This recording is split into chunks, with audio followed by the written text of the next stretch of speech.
Okay. All right. Now let's back to okay.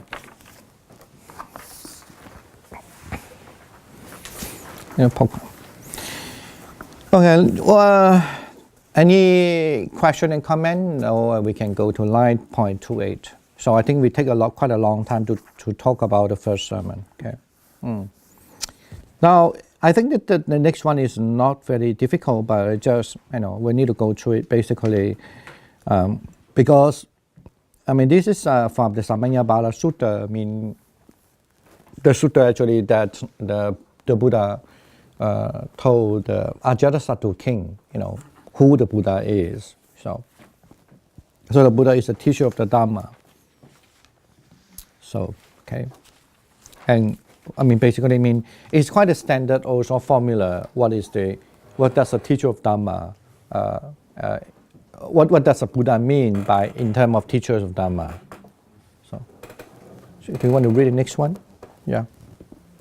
Breaking a Tathagata arises in the world, an arahant, perfectly awakened Buddha, one endowed with knowledge and conduct, fortunate one, knower of the words, incomparable trainer of person to be tamed, teacher of gods and humans, awakened one, last one. He, having realized it by his own higher knowledge, proclaims this world with its gods, Maras and Brahmas, with its people, renunciants, Brahmins, rulers, and the masses. He teaches the Dhamma, which is good in its beginning, good in its middle, good in its combination, with the right meaning and phrasing.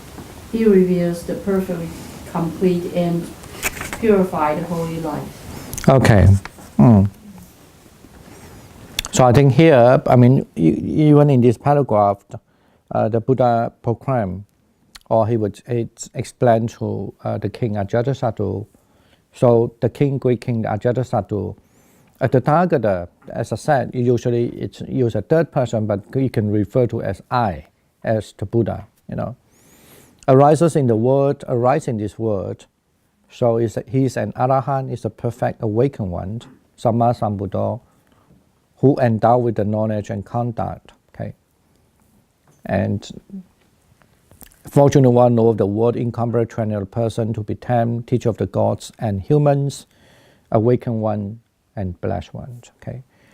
This is Pali tradition usually say this is a ninefold name. Okay, but in Chinese generally understand it's a tenfold name. It's not only Chinese, some other tradition. So having realized it by his own higher knowledge, proclaimed this word with his God. So basically you could see that the Buddha here want to say also, he have all this quality. He also realizes his own with his higher knowledge by his own. Okay. So proclaim this word with the gods, Maras and Brahma, and even the masses and so forth. And he teaches the Dhamma that is good from the beginning, the middle, and the end, and with the right meanings and phrasing. So, and perfectly complete and purified holy life. Now, this statement usually it's a kind of very important in a certain way, because for people who are really pious in Buddhism, or even sometimes when we discuss about something about the textual study in Buddhism also, if that was based on this statement, we believe that the Buddha was not going to say anything unnecessarily, basically. But of course, we don't know when we collect the text how it changed or whatever. But that's another question. This is something we can not out of our control.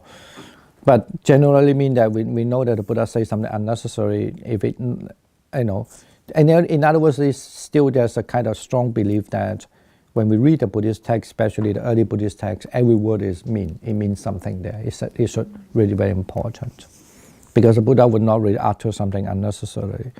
And also, when he's teaching, is always good from the beginning and the middle and the end also. Okay. Now let's just go another paragraph, and then that's about after when the Buddha have the 60 arahant or awakened disciple to teach the Dhamma. What did the Buddha say? The passage describes how the Buddha, having gathered 60 awakened disciples who were arahants like himself, sends them out to compassionately teach Dhamma to others. At that time, there were 61 arahants in the world. The Blessed One said this, "Monks, I am free from all snares, both celestial and human. Monks, you too are free from all snares, both celestial and human. Monks, wander forth for the welfare of the many, for the happiness of the many, out of compassion for the world, for the good, welfare, and happiness of gods and human.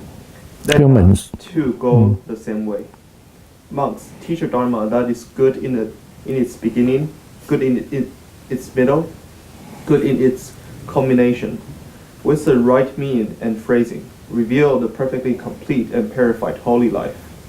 There are beings with little dust in their eyes, who will fall away if they were to not hear the Dharma.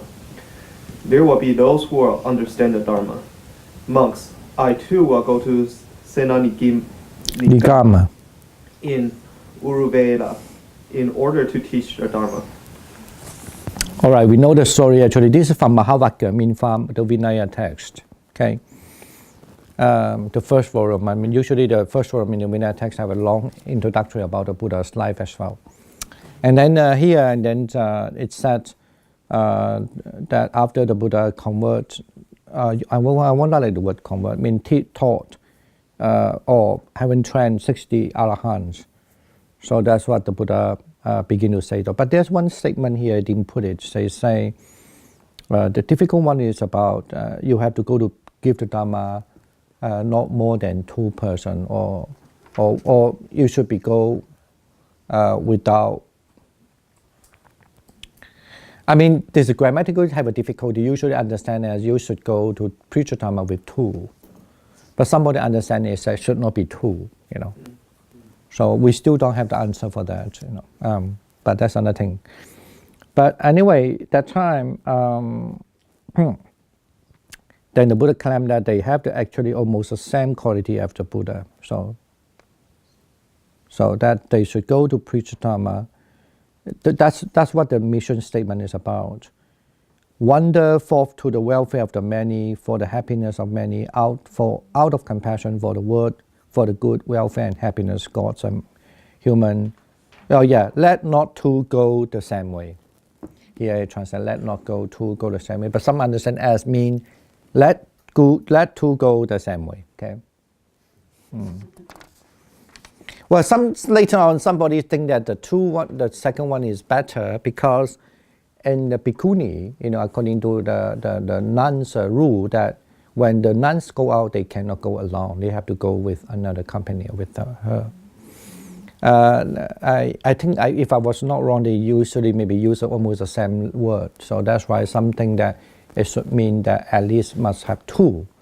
Let 2 go the same way. But generally understand, let not 2 go the same way. Yeah. What does it mean, let not go 2? You can go 3, 4, or not only 2? Not more than 1. Way. Yeah. Don't go the same way. What would the Pali word for? I cannot remember now. I didn't check that. I know that when we studied, that was during when I do my undergraduate. It was a long time ago, because I don't study this anymore. So I forgot the term. And of course, I had to learn in those days by heart because in examination, they will ask this kind of question. Okay. It's just very easy to check. I don't have yes. I think according to the Mahayana study, Mahayana study in the past, Buddha sent out the disciples to different directions. Yeah. Two monks in the same direction. No, I still didn't get it. You allowed to have 2 or not allowed to have 2? Not allowed to. Only one. One in the same. One So one really, go let direction. not 2. I that generally we understand as you cannot keep a company. You have to go by yourself, oneself, Separately. separately. Yes. But as I say, that's a still questionable kind of thing. Anyway, that's another. I will just raise that question. I just don't have. When you do research, you definitely don't want to say that as a definite answer. Yeah. So I forgot there are so many evidence about that questionable. But in English, it's also let not two go the same way. It can be mean three is not two, right? Can it be like that?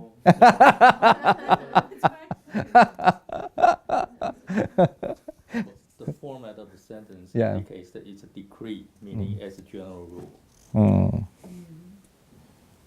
As a general rule. Yes.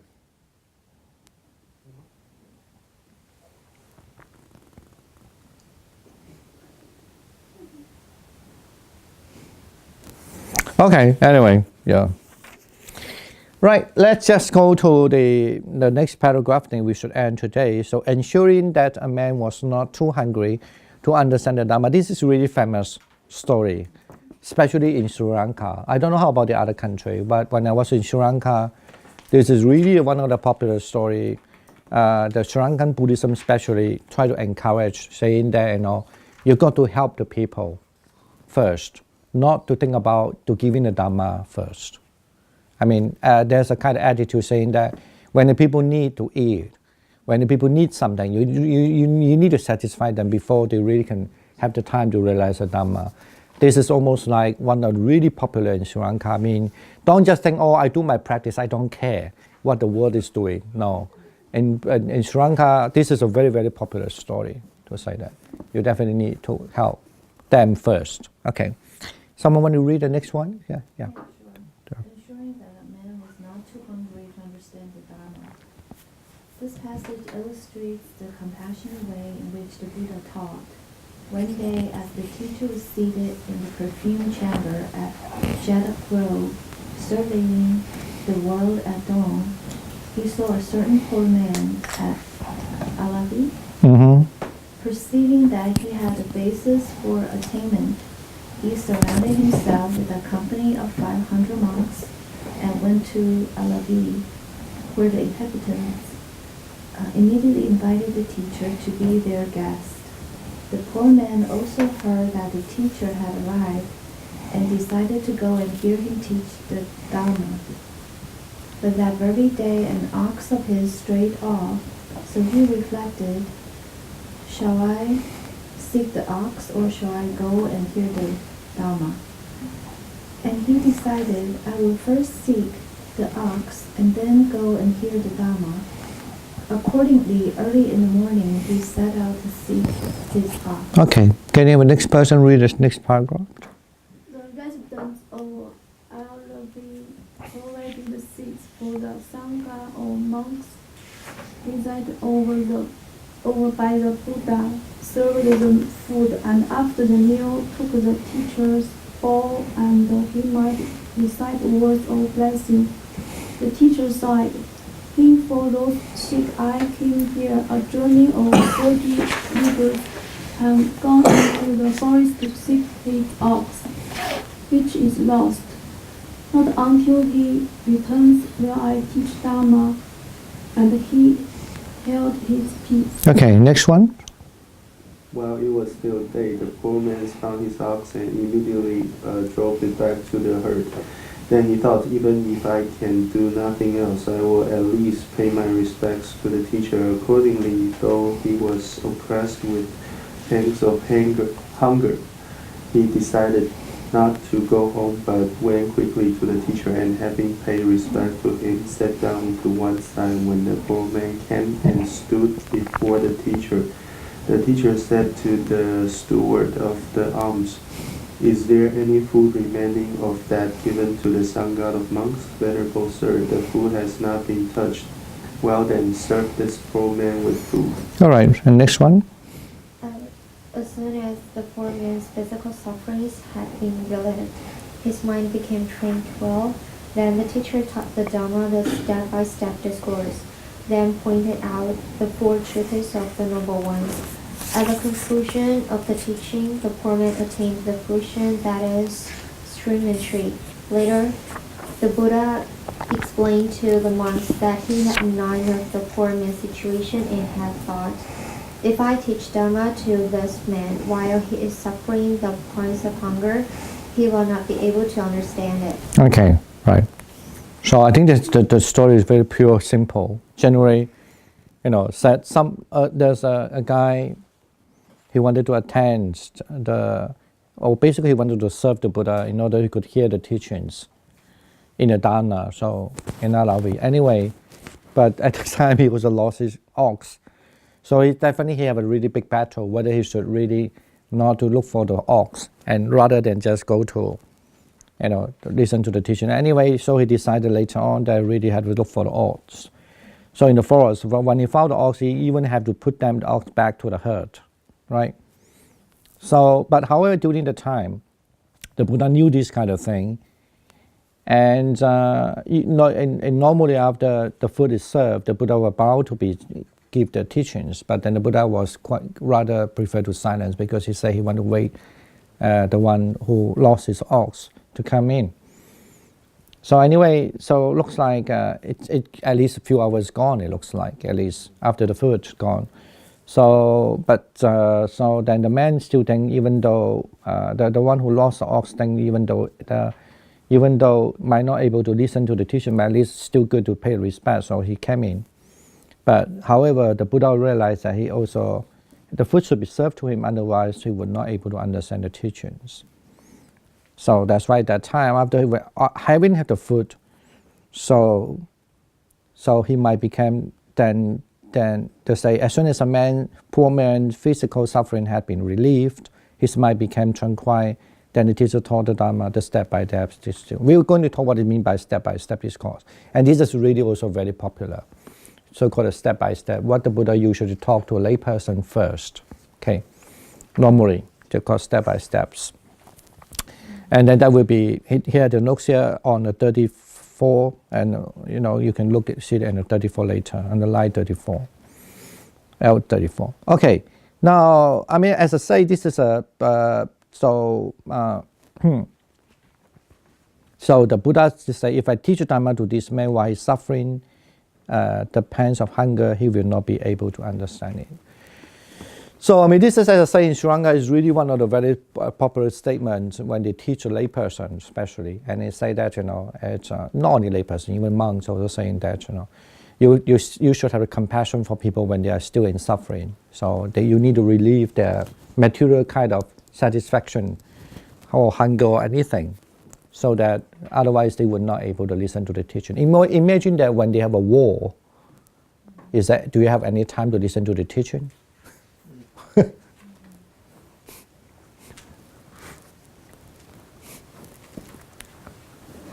There's even no time for you to do your practice also, to listen to teaching. And the Buddha really wait for him for a long time and just keep that held in silence. Of course, usually the word silence means they would just keep quiet and just do their meditation and waiting. Okay, any other comments and questions? Normally, Buddha went to a place especially to teach somebody because he saw that person has already been equipped the foundational base of become. Not normally, actually that's only occasionally. Or occasionally. But to me it's occasionally, because of course when you look at the Buddhist text, it was said then when the Buddha using his compassionate act, actually it's a loving kindness meditation, that is. If you look at the original term, it means he using his loving kindness eyes, and he look around, then some image will appear. In commentary explain, then he knew that. And of course he's a Buddha also, he knew why the image appear, not the other image. Then he knew the person where does he live with a compassionate or meditation. So then he knew that this day he have to go there and to see that particular person. But this case is also the same. But when I say occasionally, I don't mean normally, because this case is actually happen when they are invite the monk to go for the dana, the house for the food, alms from, right? My question is, this person who was looking for his ox, after he got the Buddha's teaching, did he become first fruit or same fruit? Yeah, he said that at the conclusion of teaching, the poor man attained the fruit that is stream entry. Yeah. Yeah. 出国, yeah. Oh, okay.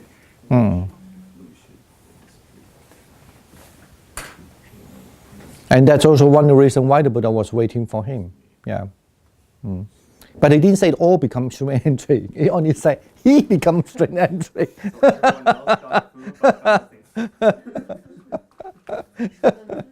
seems like in the Yeah. sutra, Yeah. everyone that Buddha teaches gets something. No. There were certain sutras say that the Buddha also mentioned there are people who just listen to me and they never really practice. They go back home without nothing. No.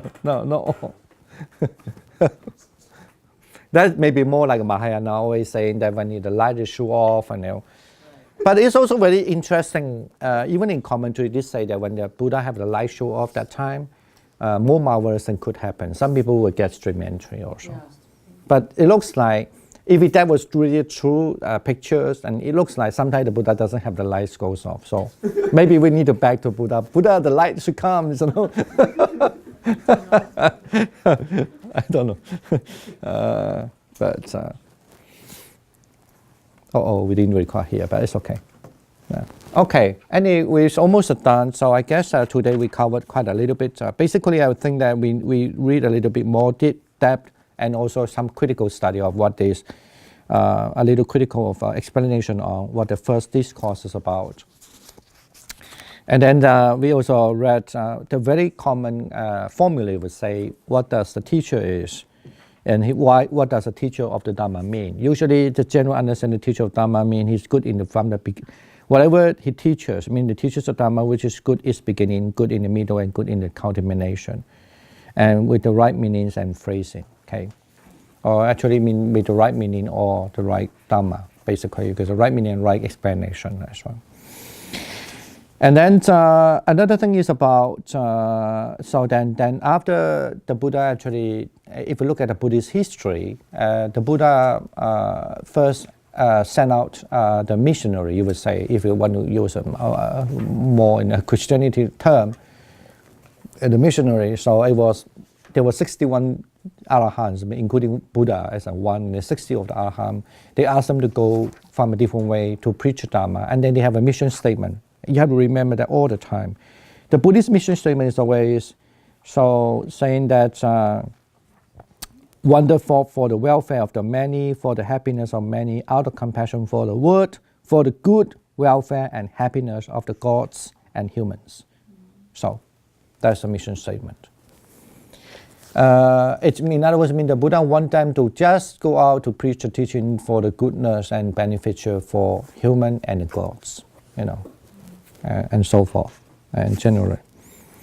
That's how the Buddha, the Buddha didn't say go to convert them, kill them if they don't believe in you, and slaughter them, like that. And also please understand, he did say that it's also for the happiness of the many and out of compassion for the world, out of compassion for the world, must understand. And for the good welfare and happiness of the gods and human, okay? It's not just humans also, but it's also the gods also. So it's believed that actually when you are not just teaching the humans, but for the gods also. And the third, we come to learning about, as I say in Sri Lanka, it's a very popular story. It's saying that actually sometime, you have to ensure man is not too hungry to understand the Dhamma. Here, actually, generally, here is referred to the hungry point.